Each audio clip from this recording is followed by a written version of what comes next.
Bright वे में आप सभी का स्वागत है और न्यू ब्राइट वे का आज एक महत्वपूर्ण लेक्चर के साथ में उपस्थित हूं और इस लेक्चर का नाम है आदर्श गैस समीकरण, जिसको इंग्लिश में आइडियल गैस इक्वेशन के नाम से भी जाना जाता है। तो आइडियल गैस इक्वेशन जो PV = nRT है, इसके विषय में आज यहाँ पे हम आपको इसके विशेष डीपली स्टडी कराएंगे। देखिए, जो आदर्श गैस समीकरण है, एक्चुअल में हुआ क्या कि सबसे पहले बॉयल ने गैस से संबंधित अपना नियम दिया। तो बॉयल ने जो नियम दिया था, उन्होंने टेम्परेचर को कांस्टेंट रखा था। तो उन्होंने टेम्परेचर को कांस्टेंट कर दिया। तो जब टेम्परेचर को कांस्टेंट कर दोगे किसी गैस के, तो उसमें बचेगा क्या? तब उसमें बचेगा प्रेशर और दूसरा बचेगा वॉल्यूम। तो प्रेशर और वॉल्यूम बचते हैं। उसके बाद में जब चार्ल्स आए, तो चार्ल्स ने इसमें क्या किया, इन्होंने प्रेशर को कांस्टेंट कर दिया। तो जब प्रेशर को कांस्टेंट करोगे तो वॉल्यूम बचेगा और आपका टेम्परेचर बचेगा। इसके बाद एक तीसरे वैज्ञानिक आते हैं, एवोगाड्रो। तो एवोगाड्रो आए। एवोगाड्रो ने क्या किया कि उन्होंने यहाँ पे टेम्परेचर और प्रेशर इन दोनों को कांस्टेंट कर दिया। तो एवोगाड्रो ने टेम्परेचर और प्रेशर दोनों को कांस्टेंट कर दिया। तो टेम्परेचर और प्रेशर ये दोनों को कांस्टेंट कर दिया। तो जब दोनों को कांस्टेंट कर दोगे तो उसमें बचेगा क्या? तो उसमें बचा था वॉल्यूम और मोल्स, क्योंकि गैस के जितने भी मोल्स लिए हैं। तो इस तरीके से तीनों वैज्ञानिक ने मिलकर के एक आदर्श गैस समीकरण का निर्माण किया। तो अब आदर्श गैस समीकरण क्या है? तो आदर्श गैस समीकरण बॉयल का नियम, चार्ल्स का नियम और एवोगाड्रो का नियम तीनों का संयुक्त अध्ययन है। इसीलिए आदर्श गैस समीकरण को संयुक्त गैस समीकरण भी कहा जाता है।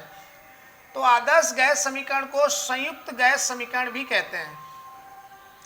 संयुक्त गैस समीकरण, तो इसी को ही संयुक्त गैस समीकरण कंबाइंड गैस इक्वेशन के नाम से भी जाना जाता है। कंबाइंड गैस इक्वेशन, तो इसे कंबाइंड गैस इक्वेशन भी कहते हैं। Combined gas equation. अब इसमें पूछा जाए कि आदर्श गैस समीकरण क्या है, तो आदर्श गैस समीकरण को आप बताएंगे कि आदर्श गैस समीकरण, आदर्श गैस समीकरण नंबर 1 आदर्श गैसों के लिए है। तो सबसे पहले ये आदर्श गैसों के लिए है। आदर्श गैसों के लिए, आदर्श गैसों का मतलब ये आइडियल गैस के लिए है। तो यहाँ पे ये आइडियल गैस के लिए बनाई गई थी, आइडियल गैस। और सभी जानते हैं कि वास्तविक में आइडियल गैस कोई है ही नहीं। तो आइडियल गैस के लिए बनाई गई। और दूसरी बात इसमें जो महत्वपूर्ण है कि आदर्श गैस समीकरण को संयुक्त गैस समीकरण इसलिए कहते हैं क्योंकि इसमें ये देखा गया कि जब बॉयल ने टेम्परेचर को कांस्टेंट करके प्रेशर और वॉल्यूम के विषय में अध्ययन किया, और वैसे ही चार्ल्स ने प्रेशर को कांस्टेंट करके वॉल्यूम और टेम्परेचर का अध्ययन किया, तो उनको लगा, एवोगाड्रो को लगा कि टेम्परेचर और प्रेशर को भी संयुक्त रूप में कांस्टेंट कर दिया जाए तो भी हम गैस के वॉल्यूम का अध्ययन कर सकते हैं। अतः आदर्श गैस समीकरण किसी गैस का आयतन, किसी गैस का आयतन स्थिर ताप T तथा दाब P पर किसी गैस का आयतन, तो आयतन मतलब इसमें B है, और टेम्परेचर को कांस्टेंट बॉयल के आधार पे और प्रेशर को कांस्टेंट चार्ल्स के आधार पे। तो किसी गैस का आयतन स्थिर ताप और दाब पर संयुक्त अध्ययन ही संयुक्त। अब इसमें जब टेम्परेचर प्रेशर भी हो गया तो बचा क्या, वॉल्यूम और नंबर ऑफ मोल्स का संयुक्त अध्ययन ही आदर्श गैस समीकरण है। आदर्श गैस समीकरण है या आदर्श गैस समीकरण कहलाती है। तो यहाँ पे आदर्श गैस समीकरण आदर्श गैसों के लिए है, किसी गैस के आयतन का स्थिर ताप तथा दाब पर संयुक्त अध्ययन ही आदर्श गैस समीकरण कहलाता है। अब इसमें ये कैसे निकाली गई, तो आदर्श गैस समीकरण का वेरिफिकेशन कैसे करेंगे इसका, या निगमन कैसे करेंगे, तो यहाँ पे हेडिंग डालेंगे आदर्श गैस समीकरण का निगमन। तो इसका हमें निगमन करना है, इसका व्यंजक प्राप्त करना है, एक्सप्रेशन फॉर आइडियल गैस समीकरण के नाम से भी जानते हैं इसको इंग्लिश में बोलेंगे तो expression for ideal gas equation. तो expression for ideal gas equation, अब इसको कैसे एक्सप्रेस करेंगे उसके लिए देखिए, सबसे पहले में लिखेंगे, इसमें तीन वैज्ञानिकों का महत्वपूर्ण रोल है। नंबर 1 पे बॉयल्स, नंबर 2 पे चार्ल्स और नंबर 3 पे एवोगाड्रो। तीनों का संयुक्त जो समीकरण प्राप्त होता है उसे ही आदर्श गैस समीकरण कहते हैं। तो इसको हम इस तरीके से भी परिभाषित कर सकते हैं। तो यहाँ पे नंबर 1 सबसे पहले लिखेंगे रॉबर्ट बॉयल के अनुसार, रॉबर्ट बॉयल के अनुसार, एक यहाँ पे रॉबर्ट बॉयल के अनुसार निकालेंगे। नंबर 2 चार्ल्स के अनुसार, तो चार्ल्स के अनुसार निकालेंगे। और नंबर 3 पे एवोगाड्रो, तो एवोगाद्रो के अनुसार। तो तीनों वैज्ञानिकों का जो संयुक्त समीकरण है वही आदर्श गैस समीकरण है। तो तीनों के ऐसे इस तरीके से नाम लिख लीजिए। उसके बाद इसको आप इजीली प्रूव कर सकते हैं। जैसे अब सबसे पहले जो रॉबर्ट बॉयल थे, इन्होंने कहा था कि स्थिर ताप पर किसी गैस का जो दाब होता है, आयतन होता है, वो उसके दाब के व्युत्क्रमानुपाती होता है। तो स्थिर ताप पर जो गैस का दाब होगा यानी आयतन होगा गैस का, तो गैस का आयतन यानी जो B है वो आपका व्युत्क्रमानुपाती होता है प्रेशर के। ये रॉबर्ट बॉयल का स्टेटमेंट है। और इन्होंने यहाँ पे क्या स्थिर किया था वो इनका लिख दीजिए। स्थिर का मतलब कांस्टेंट, स्थिर कहें या इसको कांस्टेंट भी कह सकते हैं, इसको फिक्स्ड वैल्यू भी कह सकते हैं कि टेम्परेचर को इन्होंने क्या किया था, फिक्स्ड कर लिया स्थिर ताप पर। यानी T जो है वो कांस्टेंट रहना चाहिए, वो वेरिएट नहीं करना चाहिए एक्सपेरिमेंटल के दौरान। तो ये इन्होंने एक पहली समीकरण निकाली। इसके बाद आते हैं चार्ल्स ने कहा कि स्थिर दाब पर किसी गैस का जो आयतन होता है वो उसके ताप के समानुपाती होता है। तो यहाँ पे आयतन तीनों में वॉल्यूम ही कंसीडर करनी है, बाईं ओर आपका वॉल्यूम रहना चाहिए। तो ये टेम्परेचर के समानुपाती होता है, ये दूसरी बात बताई थी। लेकिन इन्होंने जो स्थिर किया था वो आपका जो कांस्टेंट कर रखा था वो था दाब।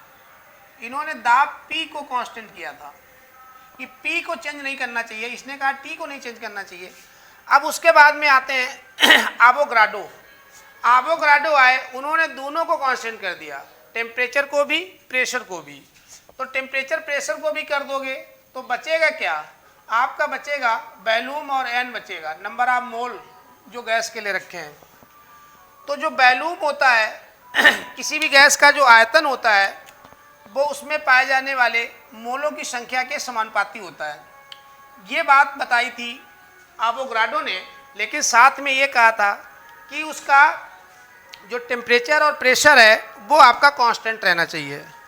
तो टेम्परेचर कांस्टेंट यानी इन्होंने कांस्टेंट कर दिया था ताप T व दाब P।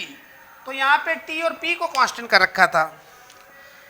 तो इस तरीके से आप यहाँ देख रहे हैं कि पहले वाले में टेम्परेचर को कांस्टेंट किया गया, दूसरे वाले में प्रेशर, चार्ल्स ने प्रेशर को कांस्टेंट किया और एवोगाड्रो ने जो है वो टेम्परेचर और प्रेशर दोनों को कांस्टेंट कर दिया। तो तब देखा कि किसी गैस का जो आयतन है उसमें नंबर ऑफ मोल्स के बराबर होता है। अब इन तीनों को संयुक्त रूप में मिला दीजिए, ऐसे ऐसे लाइन खींच दीजिए, तो तीनों का जो समीकरण निकलेगा, बाईं ओर में देखिए B है तो ये B ही रहेगा, B समानुपाती, समानुपाती के सामने समानुपाती लिख लीजिए और 1/P आप ऐसे ही नोट कर लीजिए, 1/P इंटू T इंटू ऐसे लिख लीजिए इंटू N। तो P चूंकि इसके यहाँ पे ये समानुपाती में है तीनों राशियाँ, दायां पक्ष दाईं ओर लिखिए और बायां पक्ष बाईं ओर लिखिए। उसके बाद में यहाँ पे प्रोपोर्शनल, समानुपाती का मतलब होता है लगभग बराबर। इसको जब एकदम बराबर किया गया तो एक नियतांक रख दिया जाता है। तो जब इसको एकदम बराबर करेंगे तो यहाँ पे एक कांस्टेंट आ गया था जिसे गैस कांस्टेंट या यूनिवर्सल गैस कांस्टेंट के नाम से जाना गया। उसके बाद 1/, ये P इसके नीचे जाएगा, 1/P into T into N, इस टाइप से।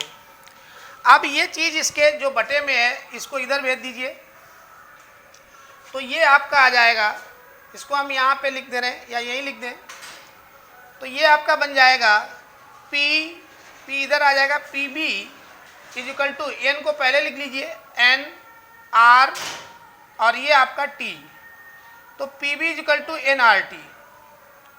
तो PB is equal to NRT यही आपकी कहलाती है आदर्श गैस समीकरण। इसी को हम लोग आदर्श गैस समीकरण के नाम से जानते हैं, या फिर इसी को संयुक्त गैस समीकरण भी कहते हैं, क्योंकि सभी का संयुक्त फॉर्म है। इसमें जो N है, R है, इस R को क्या कहा जाता है ये भी जानना महत्वपूर्ण है इसमें।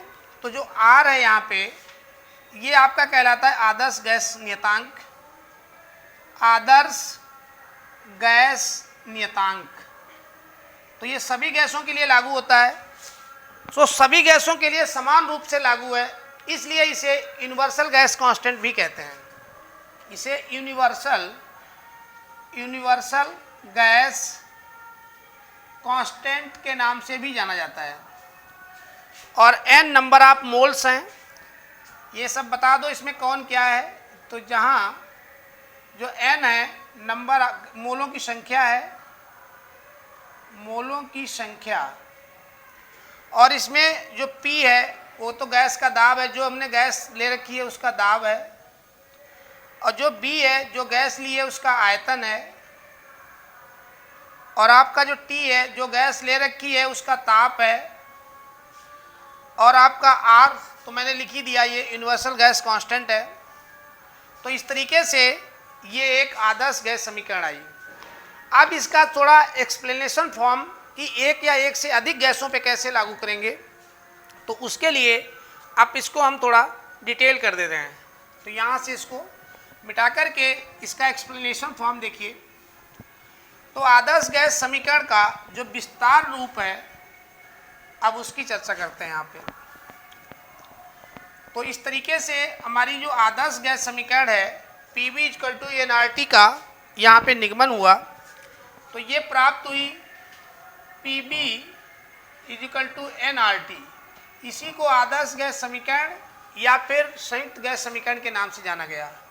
अब इसके आगे यहाँ से लिखेंगे नोट डाल के, यहीं से शुरू कर देंगे, इसमें 1 लगाएंगे, इसमें भी 1 लगाएंगे, तो इसमें भी 1 लगेगा, और यहाँ पे यदि किसी गैस का दाब P1, इसमें 1 लगाइए, P1 पर एक क्रम से लिखते जाइए, आयतन में इसमें लगा दीजिए V1, दाब P1 पर सब में 1 लगता चला जाएगा, आयतन V1 तथा ताप ये देखो T आ गया T1, बाकी ये तो कांस्टेंट है क्योंकि नंबर ऑफ मोल भी फिक्स होते हैं, R तो कांस्टेंट ही है। T1 हो तो आदर्श गैस समीकरण निम्न प्रकार होगी। तब आदर्श गैस समीकरण क्या बन जाएगी, इधर देखेंगे तो P1 B1, इस T को बटे में मिलाएं तो T1 इज इक्वल टू, अब ये आपका NR कांस्टेंट रहेगा, इसमें ये कांस्टेंट रहेगा। अब आगे देखें, यदि किसी गैस का दाब P1 पर आयतन B1 तथा ताप T1 हो और तो आदर्श गैस समीकरण निम्न होगी। यदि दाब को P2 पर आयतन B2 तथा ताप T2 कर दिया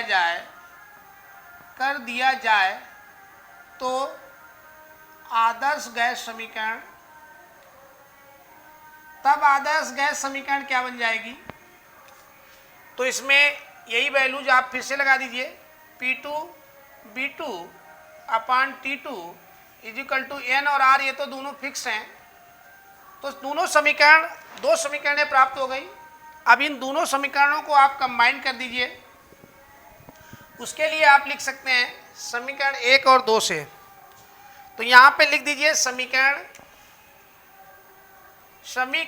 1 तथा 2 से। तो 1 और 2 में देखिए दाहिना पक्ष बराबर है, तो जिसके दाहिने पक्ष बराबर होते हैं उसके बाएं पक्ष भी बराबर होते हैं, तो इसलिए ये वाला पोर्शन पूरा बराबर हो जाएगा इस पोर्शन के। यहाँ पे समीकरण 1 और 2 लिखने के बाद P1 B1 अपॉन T1 बराबर होगा P2 B2 अपॉन T2 के। ये भी एक आदर्श गैस समीकरण है, ये एक से अधिक कंडीशन गैस की कंडीशनों के लिए या एक से अधिक गैसों के लिए लागू है। तो ये सूत्र एक जो है, यह सूत्र एक ही गैसों की अलग अलग कंडीशन के लिए, तो यदि गैस की कंडीशन अलग अलग हो तब ये लागू होगा, या फिर एक से अधिक गैसों के लिए भी लागू होगा, अधिक गैसों के लिए भी ये लागू होगा। इस तरीके से इसी पे न्यूमेरिकल बहुत सारे रहते हैं। उम्मीद करते हैं कि आप आदर्श गैस समीकरण को समझ गए होंगे। तो आदर्श गैस समीकरण कुछ नहीं है, एक आइडियल गैस के लिए बनाया गया था। हालांकि दुनिया में आदर्श गैस नाम की कोई गैस है ही नहीं, लेकिन फिर भी उसी का काल्पनिक रूप है जो वैज्ञानिक ने बना रखा है। तो इसमें बॉयल्स, चार्ल्स और एवोगाड्रो ने संयुक्त रूप से मिलकर बनाया था, इसीलिए इसे संयुक्त गैस समीकरण भी कहते हैं। इसका पहला फॉर्म तो Pv = nRT होता है, लेकिन इसी का जो विस्तृत फॉर्म है वो P1 B1 upon T1 P2 B2 upon T2 भी होता है। Thank you watching for. आगे फिर आपको बताते हैं इसके आगे।